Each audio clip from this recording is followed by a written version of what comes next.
ऋषि दुर्वासा का रुक्मिणी को शाप।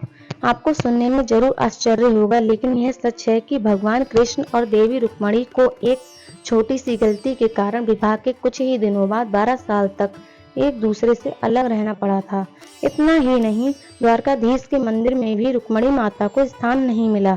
इसका प्रमाण है आज भी द्वारकाधीश जी के मंदिर से 2 किलोमीटर की दूरी पर रुक्मिणी जी का मंदिर एक अलग हिस्से में बना हुआ है। 12वीं सदी में बने देवी रुक्मिणी के इस मंदिर में आने वाले सभी भक्तों को वह कथा सुनाई जाती है जिस भूल की वजह से श्री कृष्ण और देवी रुक्मिणी को अलग रहना पड़ा था।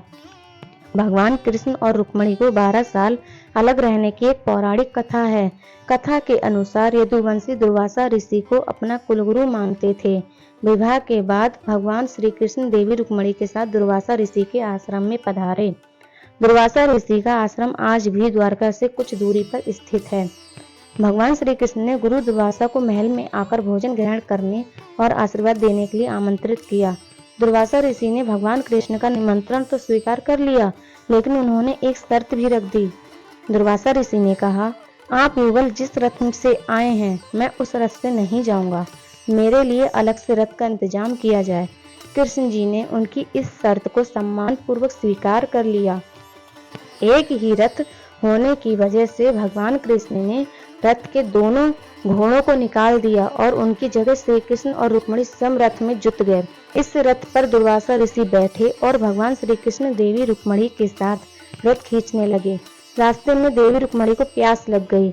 कृष्ण जी ने देवी रुक्मिणी की प्यास बुझाने के लिए जमीन पर पैर का अंगूठा मारा, जिससे गंगा जल धरती से फूटकर निकलने लगा। गंगा के जल से रुक्मिणी और कृष्ण ने प्यास बुझा ली, लेकिन ऋषि से जल के लिए नहीं पूछा। कृष्ण जी और देवी रुक्मिणी के इस व्यवहार से ऋषि दुर्वासा को क्रोध आ गया। क्रोध में आकर दुर्वासा ऋषि ने भगवान श्री कृष्ण और देवी रुक्मिणी को 12 साल तक अलग रहने का श्राप दे दिया और कहा कि रुक्मिणी और कृष्ण की कभी साथ में पूजा नहीं होगी, क्योंकि रुक्मिणी को जब प्यास लगी तो उन्हें श्री कृष्ण से भी नहीं पूछा और राधा 100 साल से कृष्ण की तपस्या कर रही हैं और उन्होंने अपनी भूख प्यास का भी ख्याल नहीं है, इसलिए कृष्ण के साथ राधा की पूजा होगी। साथ ही यह भी कहा कि जिस जगह गंगा प्रकट की है वह स्थान बंजर हो जाएगा। इसके बाद दोनों 12 साल तक अलग रहे, इसलिए आज भी द्वारका में पानी बाहर से आता है। जहाँ रुक्मिणी जी रही वहां उन्होंने 12 साल भगवान विष्णु की कठिन तपस्या की। तपस्या से प्रसन्न होकर विष्णु भगवान ने रुक्मिणी जी को शाप मुक्त किया। दुर्वासा ऋषि के शाप के कारण ही यहाँ जल का दान किया जाता है। कहते हैं यहाँ जल दान करने से पितरों को मोक्ष की प्राप्ति होती है और उनको मुक्ति मिलती है। वीडियो अच्छी लगी हो तो लाइक करें, सब्सक्राइब करें और शेयर करें।